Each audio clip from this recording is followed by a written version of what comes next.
Please sit down. Please sit down.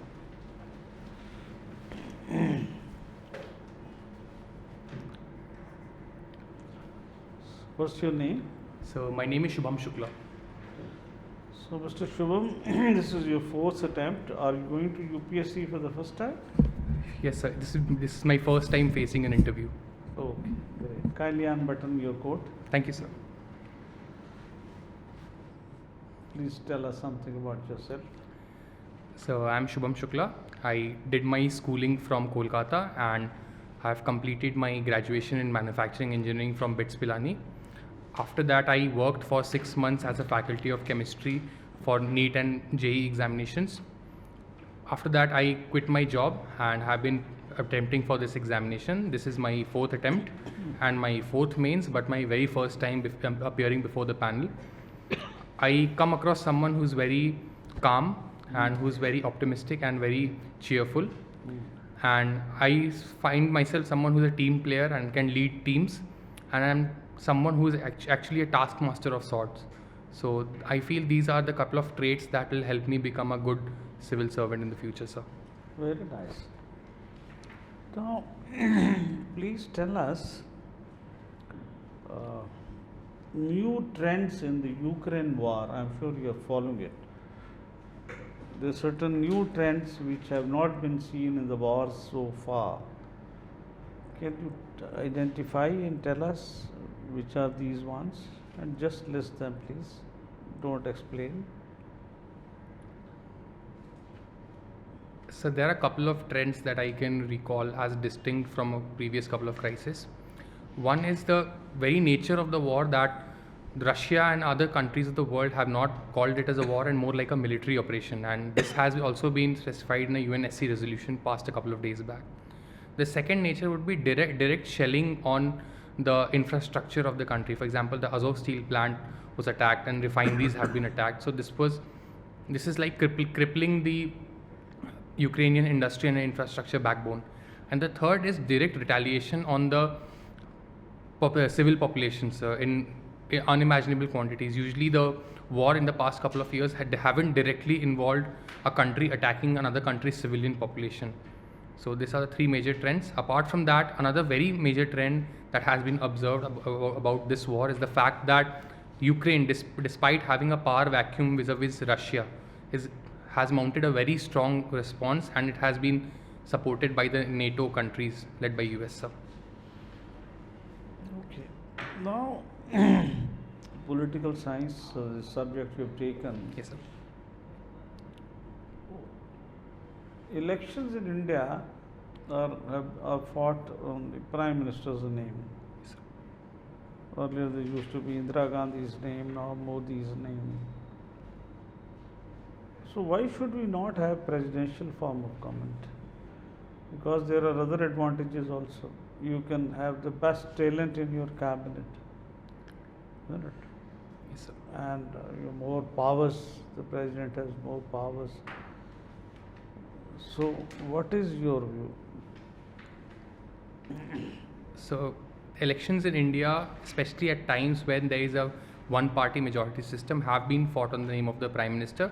But this does not give the Prime Minister the absolute power of running the. So this is what I am saying. Why not have let there be presidential form of government? The president or today Prime Minister, for example, can be directly elected himself by the people. So, but then it would be very much against the principles of government, wherein the separation of powers would be a factor. So why you think in America there is no separation of powers? So, it is there very much.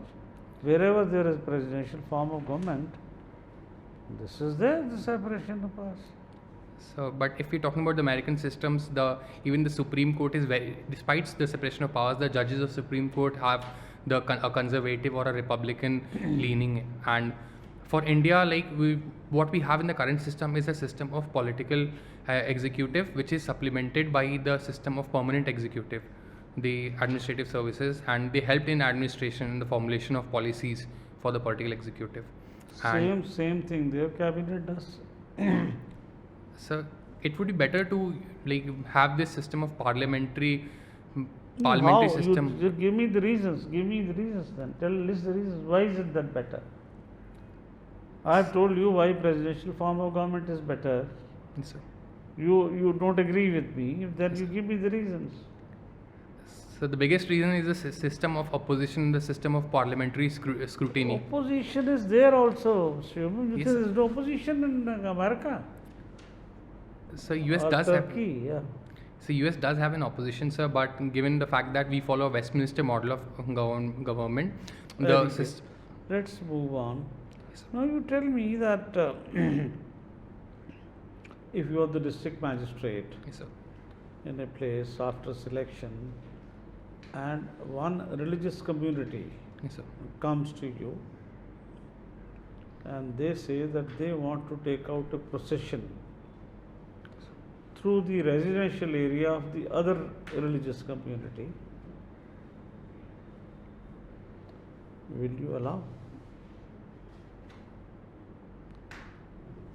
So, being like India is a multicultural state with multicultural societies, and the administration does faces challenge like this, sir.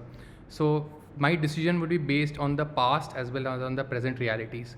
I would first be like asking and getting to figure it out whether there have been incidences of communal violence following that route, especially about that event. But that event they are going to do for the first time. I told you, if you heard me. So I would actually try to figure out if there's another alternate route that can be taken rather than going through. And if they refuse to go through the alternate route, then? So then what I can do is provide adequate measures of proper security cover, and then I'll be actually having an interfaith commission just before the proposed rallies to be taken out, so that all people are on board and no untoward incident happen. All people, if they are not on board, if you want to have a commission, you said? Yes, sir, an interfaith commission. Like for example, sir, there's this religion X who is planning to take out a rally, and then it passes through the locality of religion Y. So you mean a meeting or Yes, what? sir, a citizen meeting, a Meeting. commission. Yes, sir, a commission like that, where Commission, okay. with No, involving the point is that the religious community through which you want to take out the procession, yes, sir. they are saying no. They have their own religious place also. So, Then what will you do? so my first point of agenda will be bringing all parties to a common playground. So, as So in, if they don't, then probably in the interest of security, I'll propose another route, and I'll deny permission if so they refuse that, then if there is an issue of, then I'll probably, and then I'll, if there is no solution that is coming in hand, and there is a fear of communal violence being common, then I'll straight away deny the permission to give the rally. I'll present an alternative route, like you can take this route which does not passes through the territory of the other religion. you will deny them. And supposing they still do it, then So I'll also ensure that on the date of the rally, adequate barricading and police cover is done. And meanwhile, I'll also talk to my superiors who might have faced something like this in some other part of the state. So, okay. Tell me three most important acts of the central government, the Parliament of India, empowering women. so can I take a couple of seconds to recall it? Sure. Thank you, sir. Sure. Thank you, sir. So one would be the Prevention of Sexual Harassment at Workplaces Act. The other would be the system of Manrega, which provides women with a fixed proportion of women with rural employment. And Does it provide fixed so work 33 for women in Narega? so 33% of the jobs are fixed for women, sir. In Narega? Yes, sir. Okay. And I'm unable to recall the third one, sir. Okay. Thank you. Yeah. Thank you, sir.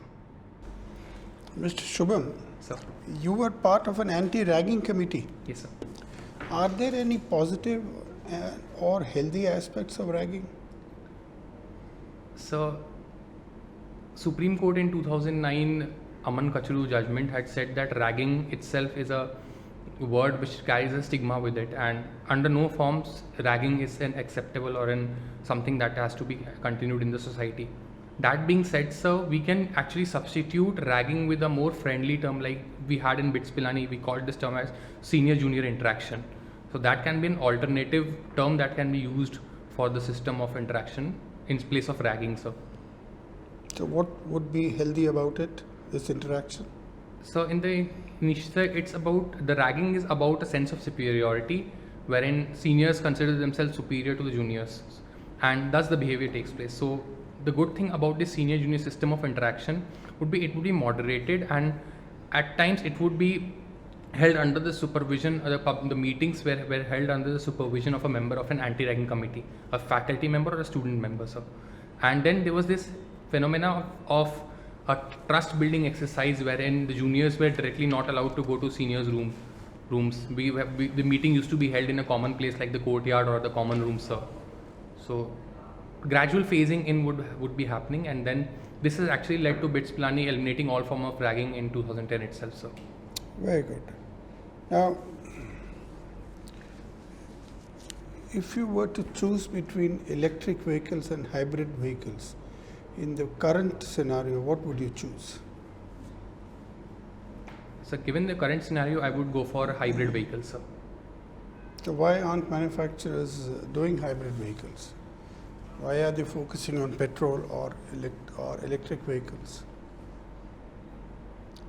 So India lacks the technology that needs to operate a hybrid vehicle. No, sir. technology is already there. Toyota Camry has a hybrid. That is a hybrid vehicle. And I can tell you one or two other vehicles, automobile manufacturers who are coming up with hybrid vehicles. So, but then it's about the accessibility and the infrastructure that is involved, and getting into a hybrid system would require maintenance of two systems, and even on the shop floor aspect of it, not many workers or the technicians are skilled enough to operate or correct or repair a hybrid vehicle. So this might be a probable reason behind it, sir. So you would generally support electric vehicles? I would support electric vehicles in the longer run, sir, but hybrid vehicles as of now would be a good choice. It would be a natural progression from fossil fuel based vehicles to an electrical vehicle, sir. What are the Government of India's targets? Have they set any targets for electric vehicles? So I remember reading about a target, but unfortunately I cannot recall, sir. What is FAME 1, FAME 2? So FAME 1, FAME 2 are the schemes which relate to manufacturing. What does FAME stand for? I'm unable to recall the full form of it, sir. Okay, so what are the incentives that some state governments are giving for electric vehicles to manufacturers and to customers? So to customers, I can recall the government of West Bengal giving a 20,000 rupees subsidy on e-rickshaws, or the Toto rickshaws that it is called in West Bengal, sir. And I am unable to recall any other state-specific subventions. And for the producer, sir, if I'm not wrong, there's this PLI scheme, sir, on electrical vehicles, which is providing some cash-based incentive on incremental sales, sir. The range is probably 4 to 6%, sir. And this is something that I can recall. And then Tamil Nadu has invited letters of interest for setting up of an EV manufacturing plant in Salem or Coimbatore. I'm unable to recall the exact one, sir. Why are batteries exploding in electric vehicles? So there are a couple of reasons why the battery explosions are happening. Number one, sir, there are many electric vehicles in market that are being run or started by startups, and in the COVID period, the battery has been sourced by China and not enough on-road testing has been done. So this is a reason why China-based batteries are not performing optimally. The second reason would be the temperature scale, sir. So the Indian heat wave has a very desiccating effect, and the temperatures actually increase a lot, sir. So this is the reason why the batteries are unable to handle the heat load. And the third major reason why why are these batteries exploding is the design of these vehicles, wherein not enough outlet is provided for warm air or heat to escape, and the continuous heat build-up actually gives cause to fault lines, sir, which leads to explosion. Are you basing this, whatever you are saying, on some study, or this is your common sense speaking? So I remember reading about this in an article, sir. These Okay. 3 reasons, sir. Okay. My final question, you made 4 attempts. Yes, sir. This is your 4th attempt. Yes, sir. And you are from BITS Pilani. Yes, sir. Why are you so enamored by a civil services career? You are a qualified engineer. Yes, sir. You have huge career options. Yes, sir. 4 years you've been trying this and you've forgotten about your engineering background. Yes, sir. Why? So, if I may be allowed, I would like to share the story from my college days, sir, which actually is the reason why, sir. Sir, when I was involved in NSS, I used to work in the nearby villages after my classes, sir. The village of Raila, I very clearly remember. And I come from a metropolitan city like Kolkata, which has the best of amenities in every aspect that I could imagine. And going to Raila, I feel that I saw two Indias, India very different from what I was witnessing in Kolkata. And it was there I realized that I can give to the society as an engineer, but probably I could give to the society more by being an IAS or a civil servant, sir, in some aspects. And this is what has been fueling me. There have been 4 attempts, sir. I haven't been able to reach interview yet. Often at one point of time I have missed by a very narrow margin, but I've never given up, sir. I know that I just need to reach this stage and I'll do well, sir. Thank you. Thank you, sir. Mr. Shubham, Sir. I see from your DAF that you're fond of playing and watching football. Yes, sir. Now, I presume you would have watched the Olympics, the Olympic football tournament. Can you tell me which countries were the medalists at the Tokyo Olympics in football? So I remember Brazil winning the gold in the Olympics. Sir, I do not recall the silver and the bronze medalists, sir. Oh, as a football watcher? Sir, I did not actually watch football during the Olympics. You didn't watch football during the Olympics? No, sir. But it's mentioned as your hobby, and how could you skip watching the football in the Olympics then? So it was about that. It was the constraint of time zones and also usually it coincided with my study schedule. And did you watch the Olympics at the football event at the previous Olympics? Incidentally, where were the previous Olympics before the Tokyo one? So the 2012 Olympics was in London and 2016 was at Rio de Janeiro. Correct. In Rio, what was the result in football at the Olympics? I'm sorry, sir. I'm unable to recall. You didn't know. Who won the World Cup in football last? So the last World Cup, 2018 World Cup, was won by France. Correct. And the runner-up was? So Croatia. Correct. Now, you're also, you had political science and international relations Yes, sir. at your mains. Yes, sir. In your mains. Yes, sir.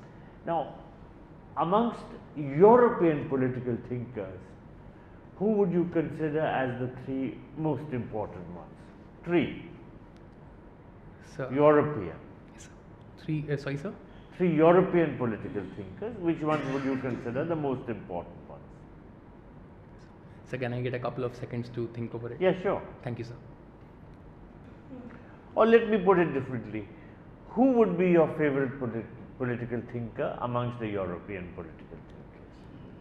So given the current geopolitical and the international realities, I would say Machiavelli would be my favorite political thinker, sir.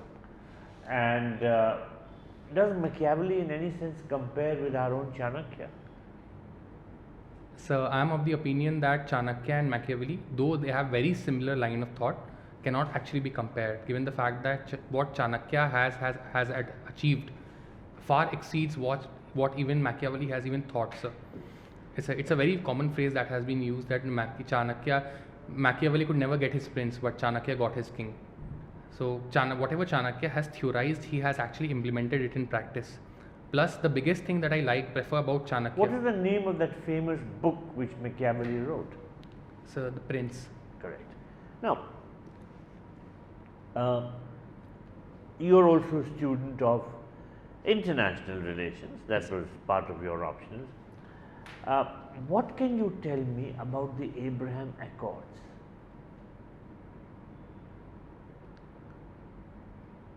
So, the Abraham Accords was an agreement which brought the end to the 9-day war, which was fought in the Middle East, which had Israel on one side and the other Arab states on the other. When was it signed, the Abraham Accord?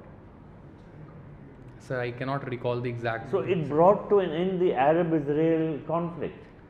It ended the 9-day war between Israel and Egypt, was it? Which Yes, sir. country? Egypt was a major party, sir. So Egypt was a party to the Abraham Accords.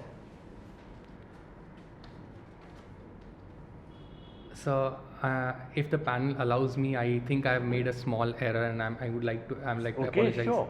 So, I confused the Abraham Accords with something, some other accords, so which brought the end to the 9-day war. So, Abraham Accords is the very recent agreement which brought a couple of nations which led to normalization of ties. Which couple of nations? So, Qatar was one of the nations that I can recall. Are you sure? Yes, sir, to a very fair extent, sir. You're wrong. Qatar is not. I'm sorry, But sir. which countries were those? So, if not, As a student of international relations, you should know. yes, I'm sorry, sir, but if allowed to take a guess, if not Qatar, then I would say UAE definitely was All right. there. And? Israel was another major party. So UAE and Israel, but there was another country which signed the with the Abraham Accord, another Arab country. You don't remember. Sorry, I'm sorry, How many Arab states till now have normalized their relations with Israel? I'm sorry, sir, I'm unable to recall the exact number. All right. Now, surely you would be following Indian foreign policy. What can you tell me about the next G20 summit and some of the major challenges, the biggest challenge which is confronting it? So, the biggest challenge that the world has right now, and especially with respect to the G20 summit, is the current division of the world on the lines of the Ukraine and the Russian conflict, sir. So, how is the G20 getting divided? So there are certain countries that have had a very strong position against the Russian Which military ones? operations, sir. So, sorry, sir. Which ones? I'm sorry, sir. I couldn't get you. Which ones? Which you said there are certain countries which have had a very strong position against the Russian invasion of Ukraine. Yes, sir. So I asked you which ones. So there are many European countries which have, and then very recently we have seen the two Nordic giants, the Sweden and Finland, who have opposed it, and they are actually planning to join. No, but what is the big problem confronting the G20? I'm sorry, sir. Where is the G20 summit going to be held and when? Sir, I'm unable to recall, sir. You have not followed it in your studies of international relations. Sir, I remember reading up to the previous like the summits, The previous summit. but I haven't. Where was the previous summit held? So it was held in Glasgow, sir. It was held in Glasgow. Are you sure you're not mixing it with G7? I'm sorry, sir. I am mixing it with G7 summit. So sir. where was the G20 summit held? So then it was in Italy, sir. Correct. So next year would be in India, 2023. Where is it this year and when? I'm sorry, sir. I'm unable to recall. All right. Now, surely you would have followed the India-US 2+2 dialogue. Yes, sir. Now, with how many countries does India have a 2+2 dialogue? So I can recall India having a 2+2 method of dialogue with the US, the Japan, and the Australia. I cannot recall any other nations. Are you sure there's not another one? Do we have with Russia? Might have. I'm not sure, so I wouldn't take a All guess. right. Now, and the recent 2+2 dialogue with the US, who represented India? So, Honorable External Affairs Minister Mr. S. Jaishankar and the Honorable Defense Minister Mr. Rajnath Singh. And who represented the United States? I'm sorry, sir. I'm unable to recall the names. All right. My last question to you. I'm sure you would have followed the manner in which the UN is organized. Yes, sir. The UN has agencies and the UN has principal organs. How many principal organs does it have and which ones are those? So there are 6 principal organs of the UN, sir. The UN Security Council, the Trusteeship Council, the Secretariat, and the other 3 that I cannot recall right now, sir. The UN. You've completely forgotten the General Assembly. Sir, this was like And- UNGA and the Well, ECOSOC. you need to sort of have all this as a student of international relations. I'm sorry, sir. All right. Thank you. Thank you, sir. Shubham, Sir. you are an engineer by qualification. Yes, sir. Tell me, Government of India has launched green hydrogen mission with lot of fanfare. Do you think hydrogen is a fuel of the future? So, based on my very limited knowledge of the energy source, sir, hydrogen is the fuel of the future, sir. And there are a couple of reasons that I can claim to, I can put forward to back this claim, sir, if allowed. Yes. So the first would be the abundance of hydrogen, sir, and it can be, it is not available very freely in nature. Like the proportion of hydrogen in nature isn't much, but then it is again, sorry, it is again one of the most abundant elements found in universe, sir. The second would be the non-corrosive nature of hydrogen, sir, and this can be used in Non-corrosive. Hydrogen is non-corrosive. Yes, sir, hydrogen is non-corrosive, sir. Are you sure? Yes, sir. Hydrogen itself is non-corrosive. It is it is highly inflammatory, but it does not damages with direct chemical reactions, sir. And the third would be the synthesis of hydrogen, especially from green source or from renewable sources, sir. It could actually But what are the constraints in it becoming a fuel for usage right now? Yes, sir. Sir, the production cost for the first instance is very high, and even the simplest method, that is for photolysis of water, sir, or electrolysis of water, it's not an easy method to do. Second thing, sir, being very highly inflammatory, it must be given adequate or optimum conditions, otherwise it will catch fire, and hydrogen burns very vigorously. And the third is the lack of technology and the technological support or the research support that has been put into the hydrogen, sir. Okay. Let's move to a different subject. Twitter, you know, is going to be acquired by Elon Musk. He is in the process of doing so. Yes, sir. So, are you in favor of the theory which he has propounded for acquiring it? Free speech, absolutist? So, to a very fair extent, free speech is the bedrock of society. The Constitution also talks about freedom of speech, but then it must be up to certain exceptions or certain regulations, sir. So we cannot, free speech is encouraged and welcomed, but not at the cost of societal peace or it must not lead to enmity between communities. I don't want a speech from you. I want to know your views. So, sir, I am to an extent, but it should not be at the cost of societal good, sir. Are you in favor of Elon Musk or not? Sir, I personally like Elon Musk, sir, because he has that. No, as far as Twitter acquisition is concerned, not personal admiration. Yes. So, I would actually like to give him a try. Yes, I would actually say that the change in the ownership of Twitter, I'm looking forward to it, sir. Okay. Now, you have a UP Connect also? Yes, sir. Your father belongs to UP? Yes, sir. UP government has come out with an order on loudspeakers. Yes, sir. Are you aware of that order? So I know that, I'm aware of the fact that UP has very successfully removed over 50,000 loudspeakers without even a single incident of. But that is a consequence of the order passed. Do you know the content of the order? No, sir. No, sir, I do not know the content. You don't know. Government of India has got a bill passed in Parliament recently. Criminal Procedure Identification Bill. Yes, sir. Are you aware of the bill and its content? I have some ideas about the. Do you favor that bill or are you opposed to it?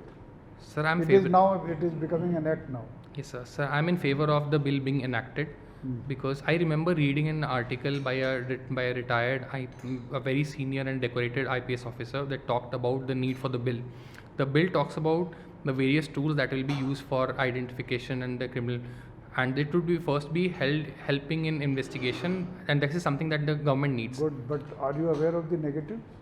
So there has been certain criticisms or allegations that the bill might intrude into privacy, but then, sir, this has also been addressed by the very same author who said that such provisions are already existing in the IPC and the other acts, and this bill is actually clubbing them together into a single code, sir. Not taking biometrics of political detainees is part of the IPC or the police functioning at the moment.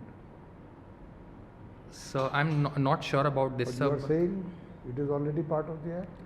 No, so certain sections like certain the use of data and certain personal data, and it's has been mandated by in the IP. Fingerprints were being taken, Yes, sir. but not of political detainees or under trials. Yes, sir. Under trials, I'm sure that under trials is not being has no mention in the IPC, sir. But I'm not Alright, sure. my last question to you. Are you aware of the sedition law and the debate surrounding it? Yes, sir.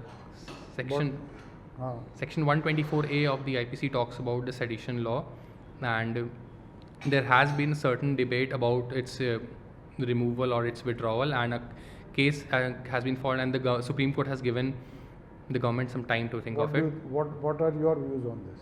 Sir, I'm sure that given the complex nature of Indian polity and the challenges that India faces from both from inside and outside, sedition as a law must exist, sir. And this has also been affirmed in the Kedarnath case of 1962, sir, by a 5-judge bench. What about its misuse? Sir, there needs some checks and balances, sir. In fact, I am of the opinion that laws are not bad. It's the implementation side of it which needs reworking, sir. All right, thank you. Thank you, sir.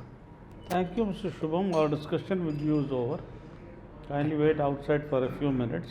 We'll call you for a feedback. Thank you, sir. Thank you, sir.